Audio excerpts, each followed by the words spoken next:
Let's check out the SmartyCam Corsa.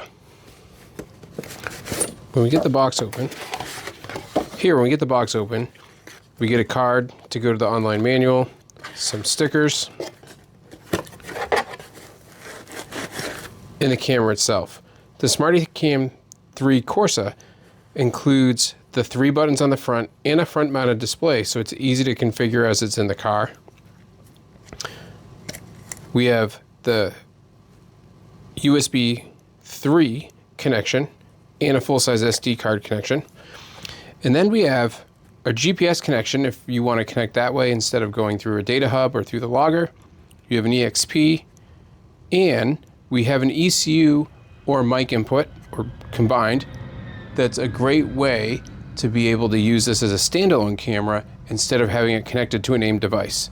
It's really almost like an open device in that regard. Further down in the box, we get our wall charger. We get a USB-C cable to configure. We get a 5-pin CAN expansion to go along to an AiM logger data hub, and an SD card to record to get you started.